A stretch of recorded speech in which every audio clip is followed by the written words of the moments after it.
Marc-Vivien Foé. It was June 26, 2003. The semi-final of the FIFA Confederations Cup between Cameroon and Colombia was underway.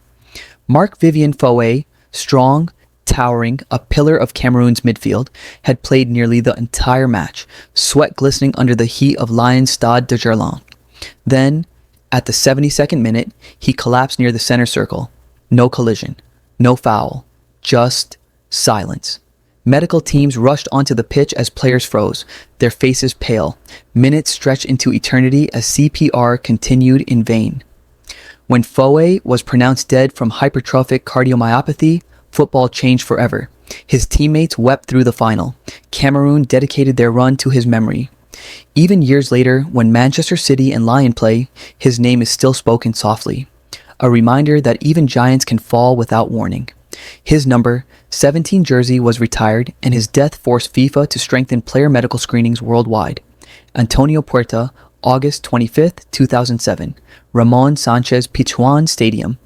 Antonio Puerta, Sevilla's rising star, had just played the opening match of the La Liga season. Suddenly, he dropped to the ground, clutching his chest. Teammates rushed in confusion as medics carried him off. The crowd cheered when he stood again, but the relief was short-lived. In the dressing room, Puerta suffered multiple cardiac arrests, collapsing again and again before slipping into a coma. 3 days later, Spain mourned him. He was only 22. At his funeral, thousands lined the streets of Seville, chanting his name through tears. Teammates carried his coffin draped in the club's flag. Puerta's tragedy shook European football and accelerated reforms in stadium defibrillator requirements and on-field emergency training. To this day, every time Sevilla plays, the 16th minute belongs to him, the minute his heart gave out on the pitch. Miklós Fehér. On January 25, 2004, it was the closing moments of the match when Fehér received a yellow card. He smiled playfully toward the referee, then bent forward and collapsed face first into the turf. Players screamed for medical help. On live television, millions watched in disbelief as paramedics tried to restart his heart. Fehér's life ended that night from cardiac arrhythmia at just 24 years old. His body was flown back to Hungary and the nation stopped to honor him. At Benfica's Estadio da Luz, his jersey number 29 was retired. Fans still bring flowers and scarves to his memorial. Fehér's death, so eerily similar to Foé's, pushed UEFA to mandate stricter medical examinations and reinforce the need for defibrillators in all stadiums, changes that have saved countless lives since. Cheick Tioté. For Newcastle fans, Cheick Tioté was pure determination, a warrior who gave everything on the field. But on June 5, 2017, during a routine training session in Beijing, Tioté suddenly collapsed. Teammates rushed toward him as coaches called for help. He was taken to the hospital, but it was too late. He was only 30. The news spread like wildfire across social media. Former teammates, including Pape Cissé and Dembaba, broke down in tears during tributes. His unforgettable 25-yard volley against Arsenal was replayed everywhere. Autopsy reports cited a cardiac arrest. The shock reignited global concern over the physical strain placed on professional athletes, especially those playing in foreign environments where immediate medical resources aren't always guaranteed. Tioté's death led to stricter cardiac monitoring in many Asian leagues and remains one of football's most haunting modern tragedies. Piermario Morosini. April 14, 2012. Morosini was sprinting back to defend when he suddenly slowed, stumbled, and fell forward. He tried to get up twice, but his legs wouldn't respond. Referee Ricardo Trillo immediately stopped the match. Ambulances rushed in, but a police car mistakenly blocked the stadium entrance, delaying medical response. By the time they reached him, his heart had stopped. The 25-year-old midfielder, who had already endured the loss of both parents and a disabled brother, was pronounced dead at the hospital. The tragedy devastated Italy. In the days that followed, every Serie A and B match began with a moment of silence. The government introduced new regulations for mandatory defibrillators at all sports facilities. Morosini's resilience, both in life and death, became a symbol of how fragile and precious each moment on the pitch truly is. Davide Astori, he was the captain, the calm center of Fiorentina's defense, and a beloved figure in Italian football. On March 4th, 2018, Astori was found lifeless in his hotel room in Udine before a scheduled Serie A match. He was only 31. The cause, sudden cardiac arrest due to natural causes. But his death wasn't just another headline. It froze an entire nation. Matches were postponed. Players wept on live TV. Fans gathered outside Artemio Franchi Stadium, covering its gates with flowers and purple scarves. Astori had represented Italy 14 times and was seen as a future coach or director. His passing led to a wave of reforms in player sleep monitoring, cardiac health checks, and emergency team management. Today, Fiorentina's captain's armband bears his initials, DA13, a permanent reminder of leadership, humility, and the fragility of life. Patrick Ekeng, May 6, 2016. The match between Dinamo Bucharest and Viitorul was routine. Until the 70th minute, Patrick Ekeng, only 7 minutes after coming onto the field, collapsed near the center circle. Medics rushed in, but the ambulance at the stadium reportedly lacked basic life support equipment. Ekeng was transported to a nearby hospital where he was pronounced dead from heart failure. He was only 26. Investigations later revealed shocking negligence. The doctor on duty was sentenced for failing to perform proper resuscitation. Ekeng's death sparked outrage in Romania and Cameroon, triggering a national overhaul of emergency preparedness at sports venues. His teammates carried his coffin draped in the club's red flag through the streets of Bucharest, a haunting scene that made one thing clear: no match should ever cost a life. Phil O'Donnell, December 29th, 2007, Scottish Premier League. Motherwell's captain, Phil O'Donnell, had just been substituted near the end of the match. As he walked toward the sideline, the crowd noticed something strange. He stumbled and collapsed beside the touchline. Panic spread through Fir Park as medical teams ran toward him. At just 35, the veteran midfielder was gone within hours, the victim of sudden heart failure.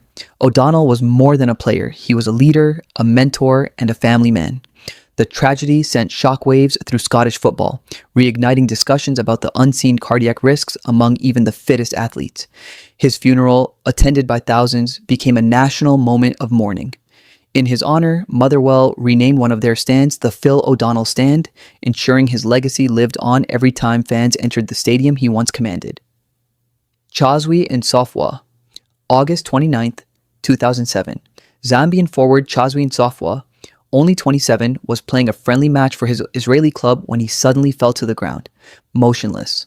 Teammates rushed toward him, calling his name, but he never responded. Despite immediate medical efforts, he was pronounced dead upon arrival at the hospital. Cardiac arrest. Nsofwa's passing came just days after Antonio Puerta's, plunging the football world into a dark week of consecutive tragedies. His story, while less publicized globally, echoed through Zambia, where he was once hailed as a prodigy destined for international glory.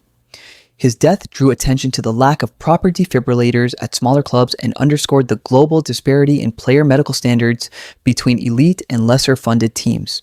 Samuel Okwaraji, August 12, 1989. Lagos National Stadium was packed for a World Cup qualifying match between Nigeria and Angola. In the 77th minute, midfielder Samuel Okwaraji, known for his intelligence and relentless energy, collapsed suddenly in the midfield. When the dust settled, fans realized he wasn't moving. Despite frantic attempts to revive him, Okwaraji died on the field from congestive heart failure brought on by hypertrophic cardiomyopathy. He was only 25, a law graduate and national hero. Nigeria wept for him. The image of his fall remains one of African football's darkest moments.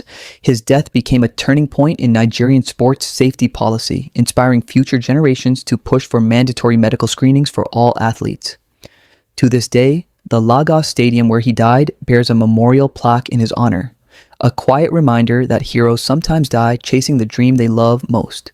Cristiano Jr., 2004. It was supposed to be a final, the Federation Cup final between Bengaluru's Dempo SC and Mohun Bagan. Brazilian striker Cristiano Jr. had just scored the winning goal when he collided with the opposing goalkeeper while chasing another ball. He fell hard, face first, and never got up again. Players waved desperately for help, but the on-field medical response was painfully slow. He was declared dead minutes later from cardiac arrest triggered by head and chest trauma. The stadium fell into eerie silence. Junior's death sparked outrage across India, exposing how underprepared local leagues were for medical emergencies. The Indian Football Federation was forced to overhaul its safety regulations and ban unlicensed doctors from operating on professional sidelines.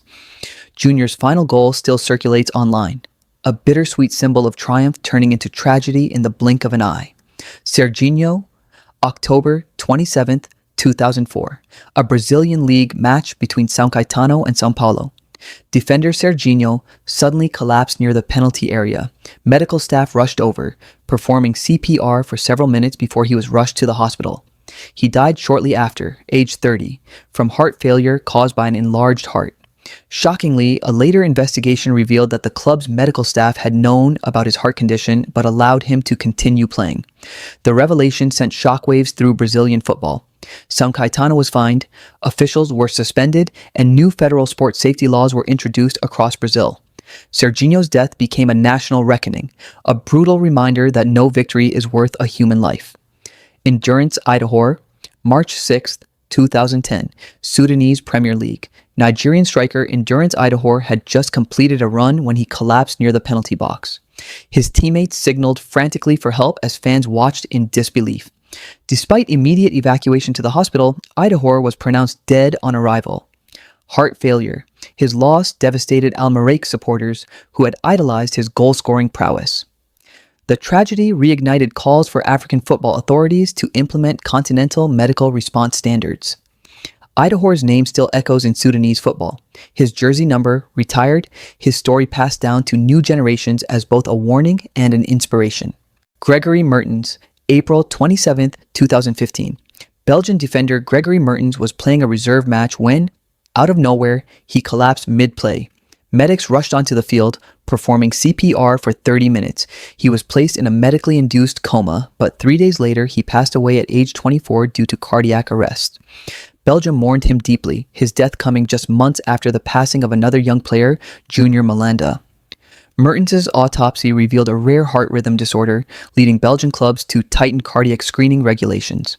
His death stands as one of Europe's starkest reminders that no athlete is truly invincible, not even in the prime of youth and health. Jordan Sinnott, January 25th, 2020. Jordan Sinnott wasn't in a match that day. He was out with friends in Retford, Nottinghamshire, celebrating before a scheduled game the next morning, but an argument turned violent. Sinnott was struck in the head during a street altercation and fell unconscious. He never woke up. He died hours later at age 25, his life stolen not by the sport but by senseless violence. The tragedy shook the English lower leagues. Clubs from across the country honored him by printing his name on the back of shirts, sending them to his family in solidarity. Over 800 jerseys were displayed at his funeral, a sea of colors representing the unity football can inspire even in heartbreak. Sinnott's death served as a painful reminder that footballers, no matter their fame, are still human beings, fragile, vulnerable, and mortal. If you enjoyed this video, subscribe to see more similar ones and feel free to leave suggestions for the next video in the comments.